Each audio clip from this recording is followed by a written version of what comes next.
2월 12일 수요일 창세기 27장 30절로 40절 말씀. 이삭이 야곱에게 축복하기를 마침에 야곱이 그의 아버지 이삭 앞에서 나가자 곧 그의 형 에서가 사냥하여 돌아온지라. 그가 별미를 만들어 아버지에게로 가지고 가서 이르되 아버지여 일어나서 아들이 사냥한 고기를 잡수시고 마음껏 내게 축복하소서. 그의 아버지 이삭이 그에게 이르되 너는 누구냐? 그가 대답하되 나는 아버지의 아들 곧 아버지의 맏아들 에서로소이다. 이삭이 심히 크게 떨며 이르되 그러면 사냥한 고기를 내게 가져온 자가 누구냐? 내가 오기 전에 내가 다 먹고 그를 위하여 축복하였은즉 그가 반드시 복을 받을 것이니라. 에서가 그의 아버지의 말을 듣고 소리질러 슬피 울며 아버지에게 이르되 내 아버지여 내게 축복하소서. 내게도 그리하소서. 이삭이 이르되 내 아우가 와서 속여 내 복을 빼앗았도다. 에서가 이르되 그의 이름을 야곱이라 함이 합당하지 아니하니이까. 그가 나를 속임이 이것이 두 번째니이다. 전에는 나의 장자의 명분을 빼앗고 이제는 내 복을 빼앗았나이다. 또 이르되 아버지께서 나를 위하여 빌 복을 남기지 아니하셨나이까. 이삭이 에서에게 대답하여 이르되 내가 그를 너의 주로 세우고 그의 모든 형제를 내가 그에게 종으로 주었으며 곡식과 포도주를 그에게 주었으니 내 아들아 내가 네게 무엇을 할 수 있으랴. 에서가 아버지에게 이르되 내 아버지여 아버지가 빌 복이 이 하나뿐이리이까. 내 아버지여 내게 축복하소서. 내게도 그리하소서 하고 소리를 높여 우니 그 아버지 이삭이 그에게 대답하여 이르되 내 주소는 땅의 기름짐에서 멀고 내리는 하늘 이슬에서 멀 것이며 너는 칼을 믿고 생활하겠고 내 아우를 섬길 것이며 내가 매임을 벗을 때에는 그 멍에를 네 목에서 떨쳐버리리라 하였더라. 아멘. 에서의 원망과 분노에 관한 말씀입니다. 뒤늦게 에서가 별미를 준비해서 이삭을 찾아오지만 이미 장자의 복은 야곱에게 돌아가 버린 다음이었습니다. 이삭은 장자의 복을 잃은 에서한테 그의 미래를 말해줍니다.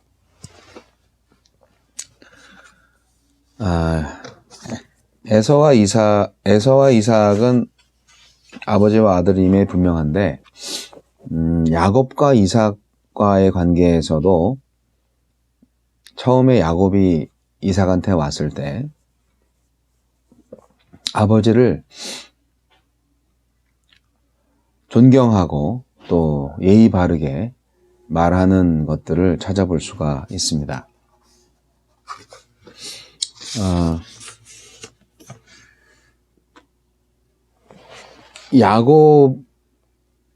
야곱이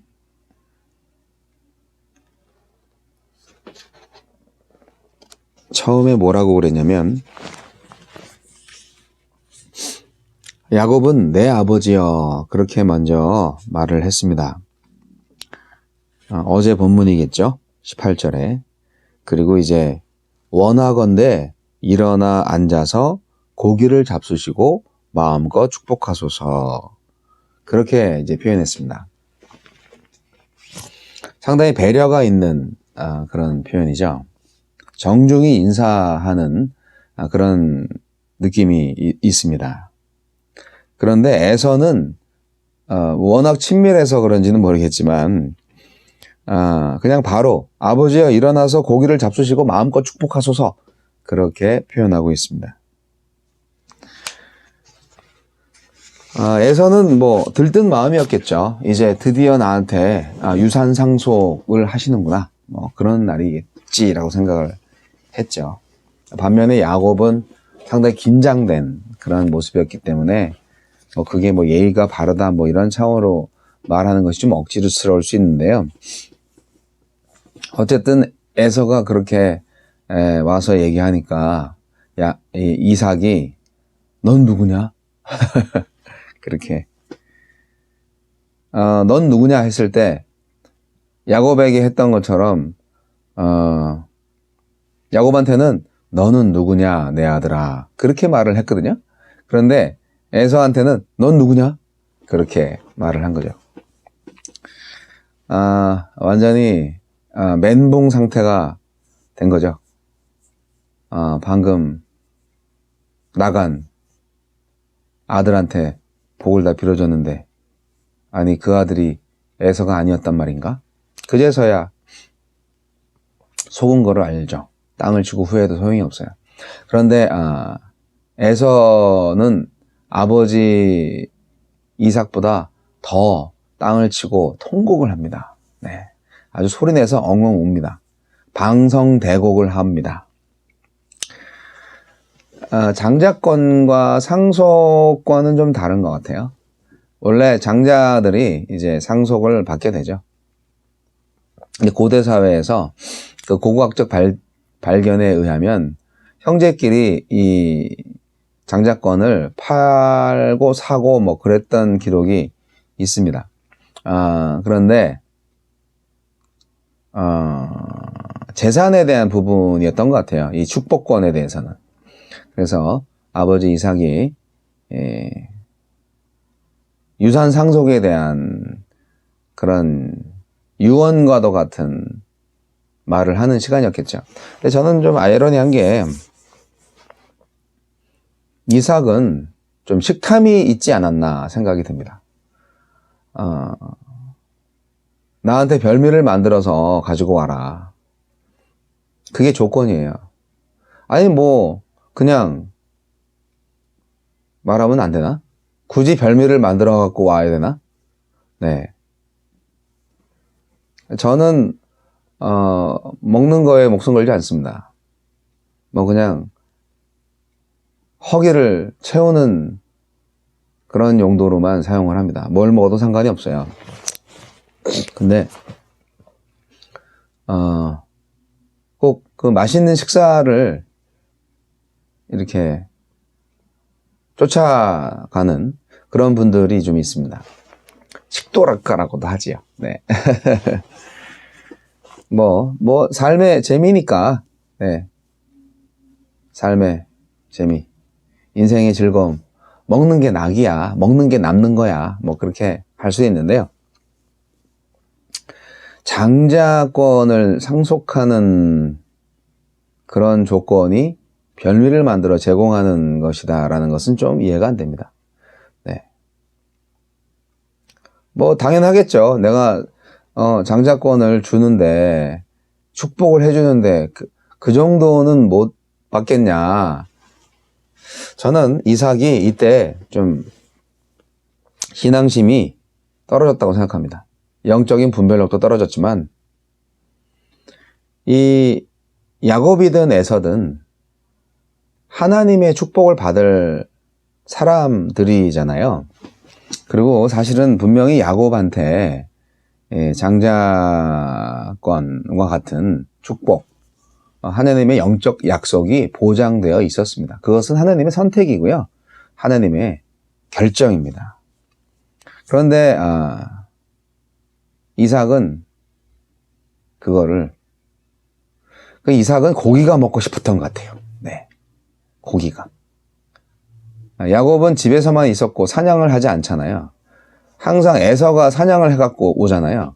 그러니까 고기가 참. 네, 뭐 저도 뭐 가끔 고기를 먹고 싶긴 하지만 그래도 뭐 고기 때문에 뭐 일을 그르치진 않습니다.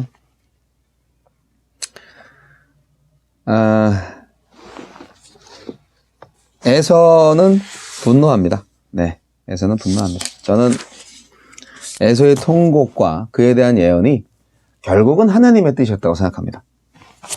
야곱 모자의 기만과 불의함에도 불구하고 하나님은 야곱을 통해서 언약 후손을 잇게 하십니다.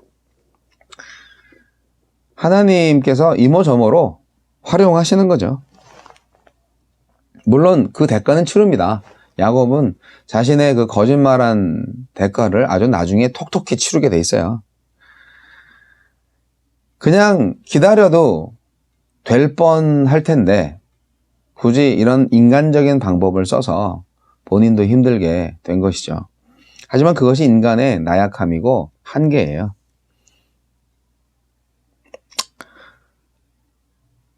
우리 사람들은 비극을 안고 태어난 것 같아요. 지각의 한계, 그런 것들 때문에 이렇게 실수에 실수를 연발하는데요.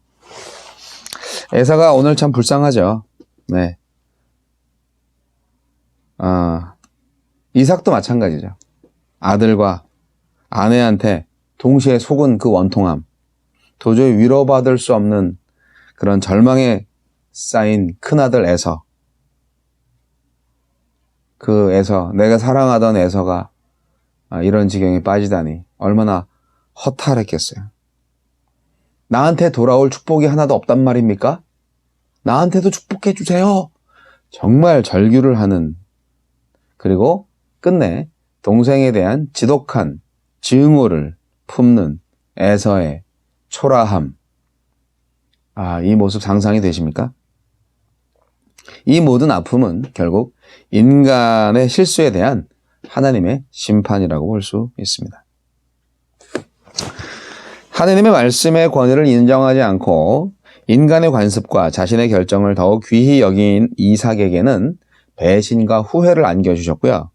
보이지 않는 영적 가치를 무시한 에서한테는 장자권 박탈이라는 불행을 유업으로 안겨주셨습니다. 누가요? 하나님이요. 뿐만 아니라 에서의 간청에 의해서 주어진 여분의 축복, 그게 사실은 축복이 아니죠.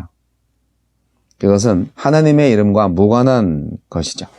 에서를 유익하게 한 것이 아니라 궁극적으로 에서를 저주한 내용이 되고 말았습니다. 물이 없는 척박한 땅에 거주하게 되고, 실제로 그래요. 에서의 후손이 거주했던 지역은 에돔 지역이에요. 산악지방이죠. 거의 불모지입니다. 그리고 에돔 지역 사람들, 이웃 나라나 지나는 그런 상인들을 약탈해서 생활을 꾸리는 그런 족속들이었죠. 에돔 족속 그러잖아요. 본질적으로 포악하고 끝없이 피를 흘리는 그런 거를 이미 지금 이삭이 예언하고 있습니다. 에돔이 이스라엘의 지배에 들어가죠. 이게 이제 언제 성취되냐면 다윗 시대, 네, 다윗 시대에 이것이 이루어집니다.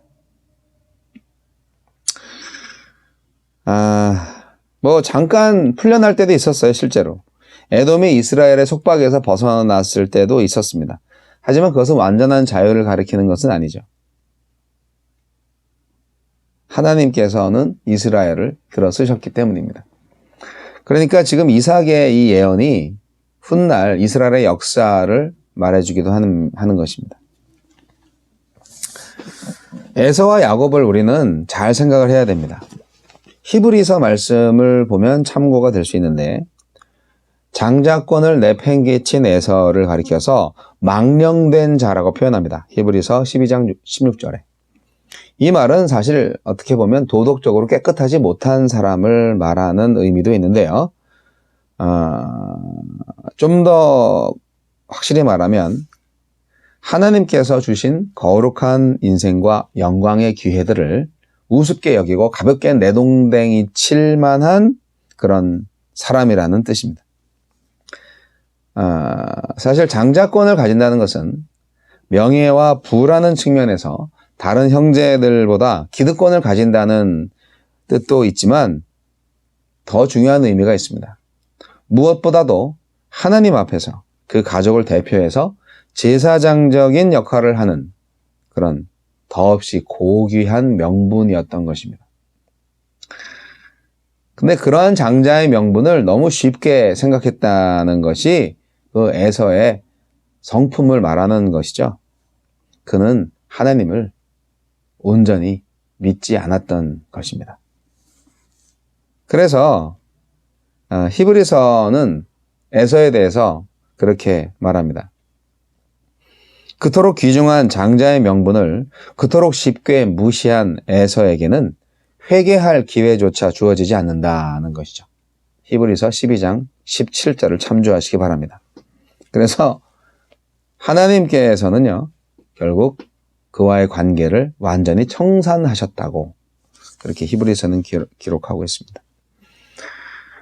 여러분, 예수님과 예수님의 그 구원 자들, 예수님이 구원하신 사람들, 예수님 시대에 예수님의 복음을 듣고 구원을 받을 사람들과 예수님의 복음을 듣고도 믿지 않은 사람들, 두 가지 부류가 있죠. 근데 대부분 예수님의 복음을 듣고 믿지 않고 계속 뻗팅기는 사람들이 누구였냐면 유대인들이었어요. 유대인들이 에서처럼 열심히 들판에서 헤매면서 율법의 행위로 의롭다 하심을 얻으려고 그렇게 애쓴 사람들, 유대인들. 에서 같지 않습니까? 그들의 신앙은 잘못됐습니다. 자신의 노력이 아니라 전적인 하나님의 언약의 근거에서 축복을 받은 야곱의 신앙을 가졌어야 합니다. 그거는요, 야곱이 사기치고 이런 거짓말하고 이런 연약함 때문에 욕을 먹고 자격이 없다고 볼 수도 있지만 야곱의 장점은 그 모든 단점을 커버합니다. 그 장점이 뭐냐고요? 하나님의 주권을 믿는 것입니다. 오직 하나님의 주권을 믿는 것입니다. 그리고 믿음으로 구원받는 바로 이방인들의 믿음, 그것입니다. 자격이 없었어요, 야곱은.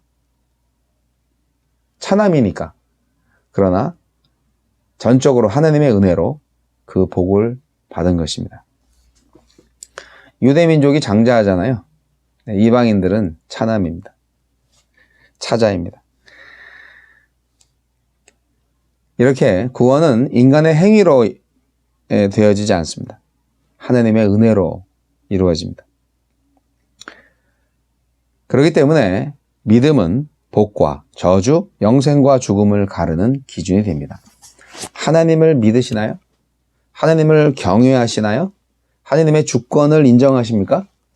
그렇다면 구원과 복은 바로 여러분의 것입니다. 아무리 능력이 많아도, 아무리 별미를 만들 수 있는 능력이 있어도 하나님을 인정하지 않으면, 제사보다 제밥에 더 관심이 많으시면 영원한 저주를 받는 이런 에서의 인생이 될 수도 있습니다. 오늘 하루도 은혜로 사시기 바랍니다.